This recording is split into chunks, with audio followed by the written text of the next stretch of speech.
Hi everyone, welcome to induction physics classes by Imran Khan. तो चलिए अब हम देखते हैं remaining solve example numericals of chapter number 13 AC circuits. So let's see example number 13.6 में क्या गिवन है। A coil of 0.01 henry inductance and 1 ohm resistance is connected to a 200 volt 50 hertz AC supply. Find the impedance of the circuit and time lag between maximum alternating voltage and the current. तो सबसे पहले हम given condition लिख लेते हैं, क्या क्या given है। एग्जाम्पल 13.6। तो सबसे पहले यहाँ पर हमें दिया है कि एक कॉइल है और उस कॉइल का जो इंडक्टेंस है उसकी वैल्यू दिया है 0.01 हेनरी, राइट।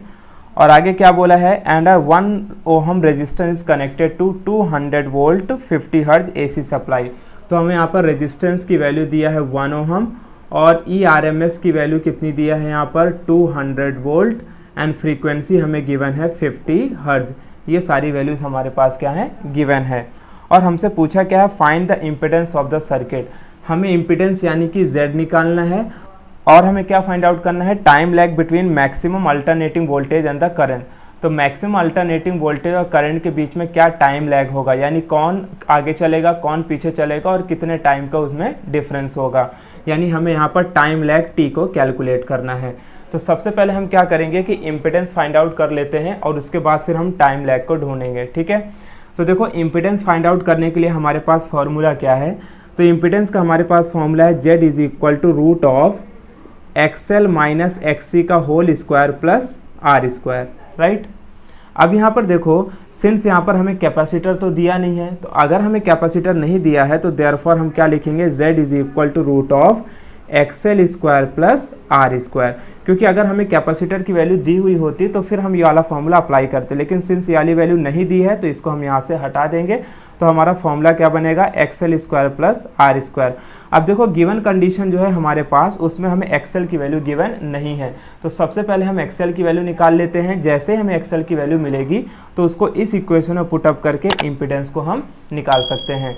तो सबसे पहले हम XL निकालते हैं। देखो XL के लिए क्या करेंगे, सो देयरफॉर हमें पता है XL का फॉर्मूला क्या होता है, ओमेगा L, है ना।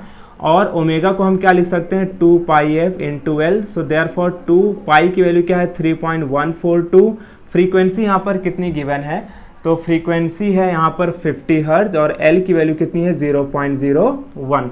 अब हमें करना क्या है कि इसे मल्टीप्लाई करना है। तो इसे हम कुछ इस तरीके से मल्टीप्लाई करेंगे, 3.142 इंटू, देखो 52 का कितना हो जाएगा 100 इंटू 0.01, राइट। कितना है ये 0.01। अब आप क्या करो, इसे 1 इतना ही रहने दो और 100 से हम इसे मल्टीप्लाई कर देते हैं, है ना। तो ये पॉइंट हट जाएगा। तो जब आप 100 से इसे मल्टीप्लाई करोगे तो आंसर कितना मिलेगा 1। सो 1 को इस नंबर से मल्टीप्लाई करेंगे तो कितना मिलेगा 3.142 ओहम। तो ये हमें किसका वैल्यू मिल गया, XL का वैल्यू मिल गया। अब हम इस XL की वैल्यू को इसमें पुटअप करके इम्पिडेंस को कैलकुलेट कर सकते हैं।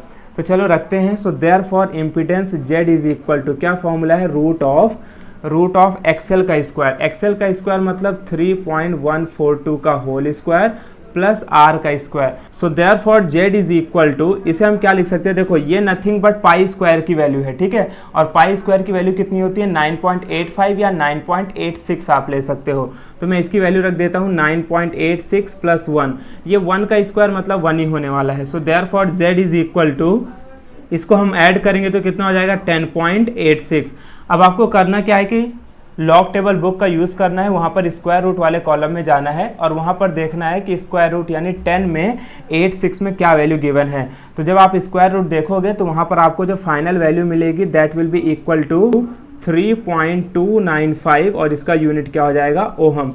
तो इतना हमें क्या मिल गया, इम्पिडेंस मिल गया। अगर आपको स्क्वायर रूट निकालना नहीं आता है तो इस चैनल की प्लेलिस्ट में आप जाएंगे तो जो सबसे पहली प्लेलिस्ट होगी उसको आप ओपन करके देखेंगे तो वहाँ पर एक वीडियो है related to how to find the reciprocal in square root. तो वहाँ से आप चेकआउट कर सकते हो कि किस तरह से हम किसी नंबर का स्क्वायर रूट फाइंड आउट करते हैं।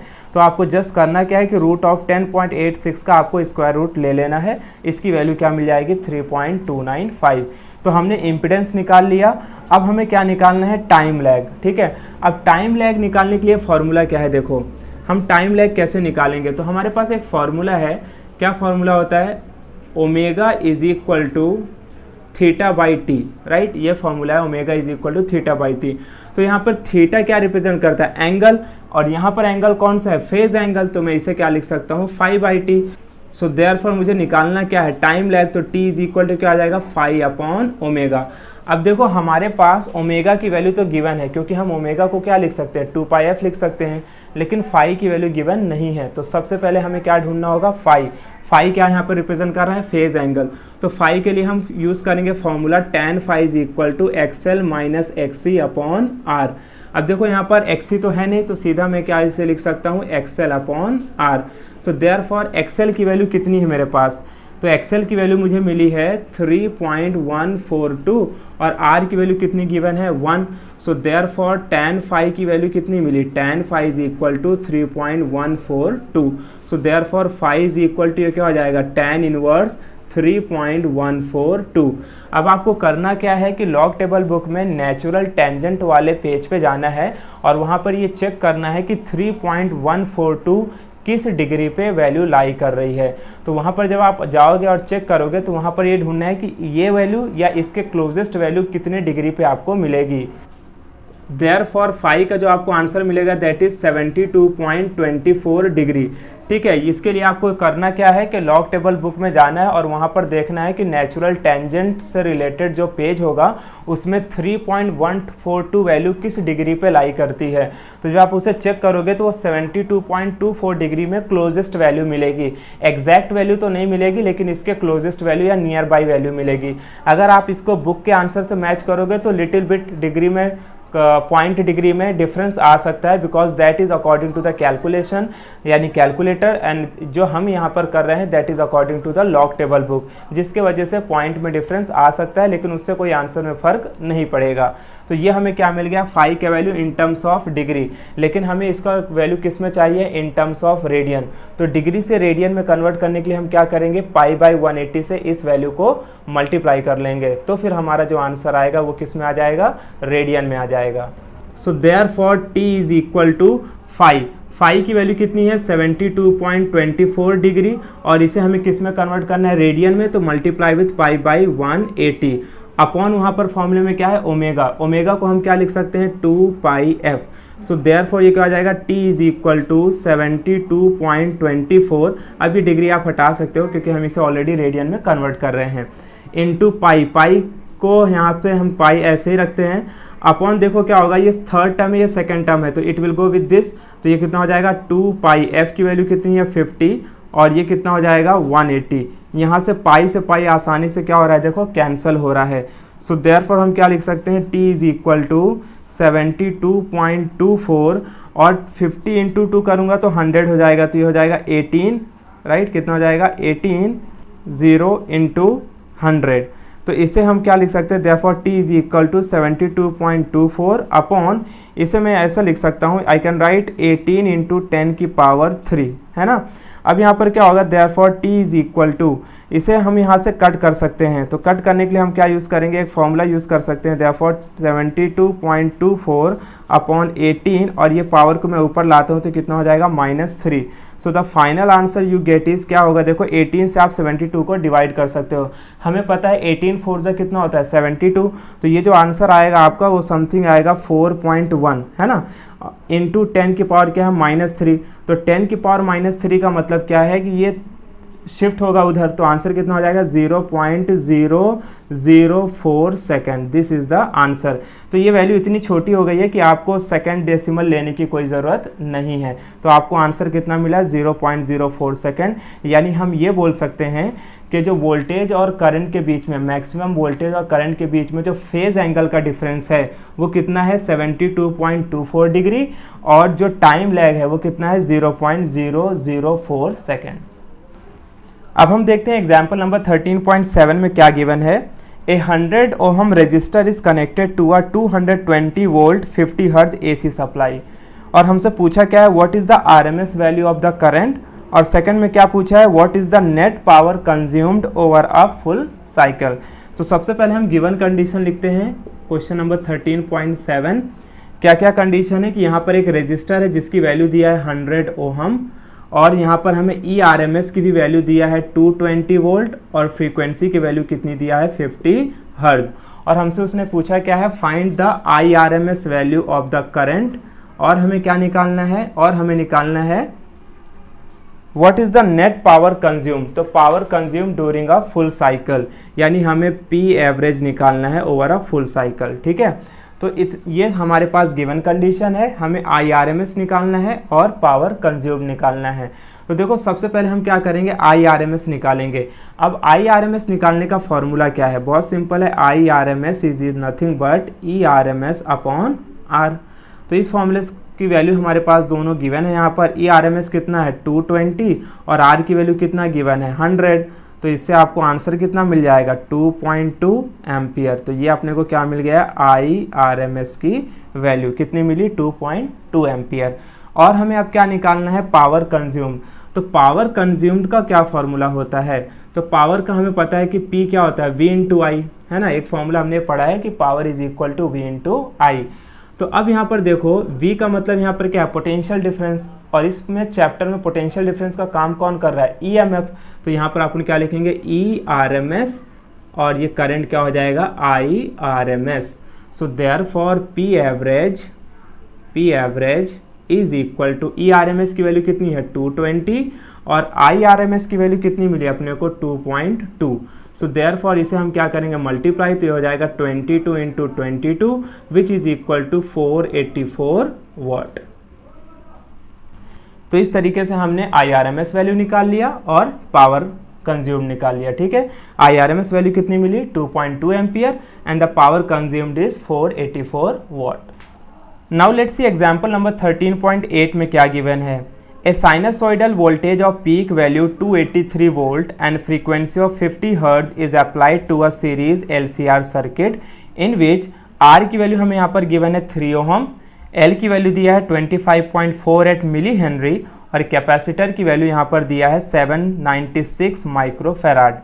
और क्या बोला है फाइंड, क्या फाइंड करना है हमें, the impedance of the circuit, दूसरा क्या निकालना है phase difference between the voltage and the current, third हमें पावर फैक्टर निकालना है और फोर्थ हमें पावर डिसिपिएटेड निकालना है। राइट, तो सबसे पहले हम गिवन कंडीशन लेते हैं, गिवन कंडीशन 13.8। ठीक है, तो गिवन कंडीशन में हमें सबसे पहले पीक वैल्यू ऑफ EMF दिया है, EMF की पीक वैल्यू कितनी है 283 वोल्ट और हमें फ्रीक्वेंसी की वैल्यू गिवन है 50 हर्ट्ज। राइट, और यहाँ पर क्या बोला है कि रजिस्टर की जो वैल्यू है कितनी है 3 ओहम, और क्या क्या गिवन है, इंडक्टर की वैल्यू है 25.48 मिली हेनरी, जिसे हम हेनरी में कन्वर्ट करेंगे तो हो जाएगा 25.48 इंटू 10⁻³ हेनरी। और हमें क्या गिवन है यहाँ पर, कैपेसिटेंस की वैल्यू दिया है कितना है 796, तो C is equal to 796 microfarad, जिसे हम क्या लिख सकते हैं 796 इंटू 10⁻⁶ फैराड। ठीक है, और हमें यहाँ पर फाइंड क्या करना है, सबसे पहले हमें निकालना है इम्पीडेंस, दूसरा हमें क्या निकालना है फेज डिफरेंस यानी कि क्या फाइंड आउट करना है फाई, उसके बाद थर्ड क्या निकालना है पावर फैक्टर एंड पावर डिसिपिएटेड। तो पावर फैक्टर क्या होता है हमारा, पावर फैक्टर मतलब कि cos फाई निकालना है, राइट, और पावर डिसिपिएटेड यानी कि P निकालना है। ठीक है, तो ये सारी वैल्यूज हमें यहाँ पर फाइंड आउट करना है, impedance, phase difference, power factor and power dissipated.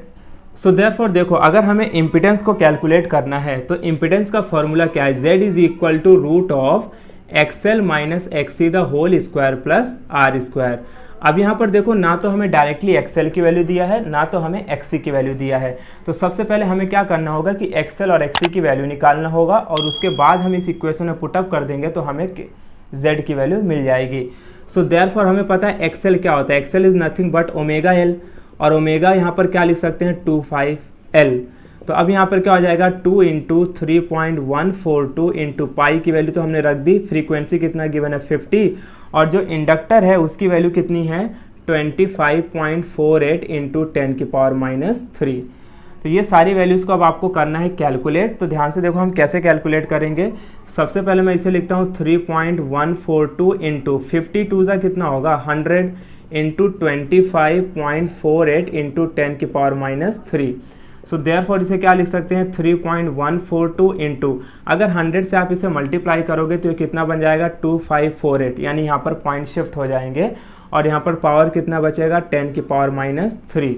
So therefore अब आपको करना क्या है, by using log anti log इस वैल्यू को आपको मल्टीप्लाई कर लेना है, यानी इसे सॉल्व कर लेना है। तो सॉल्व करने के बाद जो फाइनल आंसर आपको मिलेगा that will be equal to 8005.8 into 10 की पावर -3। तो इतना आंसर आपको मिलेगा इसे सॉल्व करने के बाद। फिर आपको क्या करना है, 10 की पावर जब -3 आप इसे में मल्टीप्लाई करोगे तो ये 3 डिजिट उधर शिफ्ट हो जाएगा। सो देयरफॉर अप्रॉक्सीमेटली जो आपको आंसर मिलेगा दैट इज 8 ओहम। तो ये हमें किसकी वैल्यू मिल गई, एक्सएल की वैल्यू मिल गई, कितनी 8 ओहम। अब इसी तरीके से हम किसकी वैल्यू निकाल लेंगे, एक्सी। तो अब देखो एक्सी का फॉर्मूला क्या होता है, एक्सी इज नथिंग बट 1/ओमेगा c। तो इसे हम क्या लिख सकते हैं, 1/2πfc, है ना। अब देखो यहाँ पर सारी हमारे पास वैल्यू हैं, तो इन वैल्यूज़ को हम पुटअप करते हैं और इसे सॉल्व करते हैं।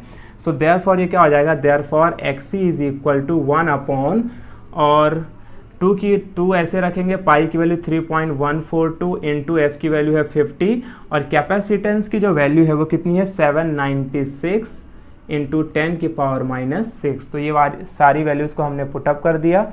अब हमें नेक्स्ट स्टेप में क्या करना है, थोड़ा इसे सिंप्लीफाई करना है, ठीक है। तो इसके लिए हम क्या करते हैं, therefore XC is equal to, अब यहाँ पर मैं इसको कुछ इस तरीके से लिखता हूँ 1/ और इसे मैं लिखता हूँ 3.142 इंटू, देखो 52 का कितना होगा 100, तो इसे क्या लिख लेते हैं अपन 100 इंटू 796 और 10 की पावर -6 को मैं ऊपर ले आता हूँ तो ये कितना हो जाएगा 10 की पावर +6।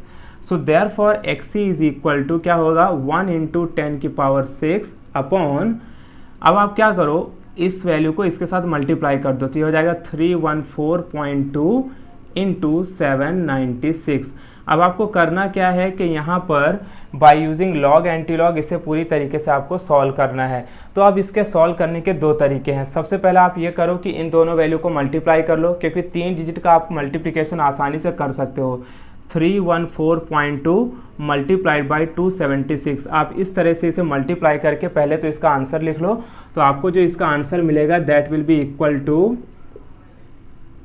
250,103.2, ठीक है। इतना आंसर आपको मिलेगा इसको मल्टीप्लाई करने पर। अब हमें पता है ये 1/ के फॉर्म में है, यानी इसका रेसिप्रोकल लिया जा सकता है। तो रेसिप्रोकल के लिए मुझे इसको कुछ इस तरीके से पैटर्न में रखना होगा, 1 इंटू 10 की पावर 6 अपॉन, मैं इसे लिखता हूँ 2.501, ठीक है, 0। तो यहाँ पे मैंने कितने डिजिट शिफ्ट किए 1 2 3 4 5, तो यहाँ पर पावर कितना आएगा 10 की पावर 5। अब आप क्या कर सकते हो, therefore XC is equal to 1/2.501 और यहाँ पर देखो 10 की पावर 5 है, जब ये ऊपर जाएगा तो क्या होगा 10 की पावर -5 और -5 में से 10 की पावर 6 को आप माइनस करो तो क्या मिलेगा आपको आंसर 10, ठीक है। अब बहुत आसान है आपके लिए, अब आपको क्या करना है रेसिप्रोकल लेना है। किसका रेसिप्रोकल लेना है, 2.5 में 0 का 1। तो जब आप इसका रेसिप्रोकल लोगे तो जो आपको फाइनल आंसर मिलेगा एक्सी का that will be equal to 0.4 into 10। So therefore XC को हम क्या लिख सकते हैं 4 ओहम। तो इसके लिए आपको क्या करना है, रेसिप्रोकल देखना है 1/2.501 का, तो इसका आपको वैल्यू मिलेगा 0.4 और उसको हमें 10 से मल्टीप्लाई कर देना है, तो एक्सी की वैल्यू क्या मिल गई 4 ओहम। सो देयरफॉर हमें क्या होगा, एक्सएल माइनस एक्सी के यहाँ से निकाल लेते हैं तो कितना होगा ये 8 - 4 इज नथिंग बट 4। तो हमें एक्सएल माइनस एक्सी की वैल्यू क्या मिल गई 4। तो देयरफॉर इम्पिडेंस क्या मिलेगा, Z is equal to, formula क्या है, root of XL minus XC का होल स्क्वायर। तो एक्सएल माइनस एक्सी की वैल्यू क्या है 4, तो इसका क्या हो जाएगा 4 का स्क्वायर प्लस आर का स्क्वायर, आर की वैल्यू कितनी है 3, तो ये हो जाएगा 3 का square. So therefore Z is equal to कितना हो जाएगा ये 16 + 9। So therefore Z is equal to 25 which is equal to 5 ohm. तो ये हमें क्या मिल गया, इम्पिडेंस, राइट। अब हमें क्या कैलकुलेट करना है, फेज। तो फेज कैसे निकालेंगे, इसका फॉर्मूला है tan phi is equal to XL minus XC upon R. तो सिंस यहाँ पर एक्सएल माइनस एक्सी की वैल्यू ऑलरेडी हमें पता है तो मैं डायरेक्टली रख देता हूँ, इसकी वैल्यू कितनी है 4 और आर की वैल्यू कितनी है 3। So therefore tan phi is equal to क्या मिला 4/3। तो phi की वैल्यू क्या होगी tan इनवर्स, और 4/3 को जब आप डिवाइड करोगे तो क्या मिलेगा 1.333, ये आंसर आपको मिलेगा। अब आपको करना क्या है, वापस से नेचुरल टेंजेंट वाले कॉलम में जाना है और वहाँ पर चेक करना है कि 1.333 वैल्यू कहाँ पर यानी किस डिग्री पे लाई करेगी। तो वापस से हो सकता है ये डायरेक्टली आपको वैल्यू ना मिले, लेकिन इसके क्लोजेस्ट वैल्यू जो मिलेगी वो किस डिग्री पे लाई करेगी उसका आंसर आपको लिखना है। अगर आपको natural tangent, natural sine, natural cosine से रिलेटेड अगर आपको कैसे हम डिग्री फाइंड आउट करते हैं या कैसे डिग्री से हम गिवन वैल्यूज़ को लिखते हैं वो नहीं आता है, तो इसके ऊपर भी मैं जल्द एक वीडियो बना दूंगा जिसको आप देख के ये पता कर सकते हो कि हम इनकी वैल्यूज़ को कैसे फाइंड आउट करते हैं। सो देयरफॉर जो इसका फाई का आंसर मिलेगा that will be equal to 53.1 degree. तो ये हमें क्या मिल गया, फेज डिफरेंस मिल गया कि वोल्टेज और करंट के बीच में जो फेज डिफरेंस होगा वो कितना होगा, 53.1 डिग्री। अगर आप इसे रेडियन में कन्वर्ट करना चाहते हो तो फिर आप इसे पाई बाई 180 से सॉल्व कर लो मल्टीप्लाई करके, तो फिर जो भी आंसर आपको मिलेगा वो किस में हो जाएगा, इन टर्म्स ऑफ रेडियन। अब नेक्स्ट हमें क्या निकालना है, पावर फैक्टर। तो पावर फैक्टर का फॉर्मूला क्या है, cos phi is equal to R by Z. ये किसका फॉर्मूला है, पावर फैक्टर का। तो पावर फैक्टर आप कैसे निकालोगे, देखो तो यहाँ पर r की वैल्यू कितनी है हमारे पास, r की वैल्यू है 3 और z की वैल्यू हमें कितनी मिली है, z is nothing but 5, right. तो आप इसे सॉल्व करोगे तो कितना मिलेगा, 0.6। तो पावर फैक्टर की वैल्यू हमें कितनी मिल गई, 0.6। एंड लास्ट हमें यहाँ पर क्या कैलकुलेट करना है, we have to calculate the power dissipated in the surface. तो power dissipated in the surface के लिए हम कौन सा फॉर्मूला अप्लाई करेंगे,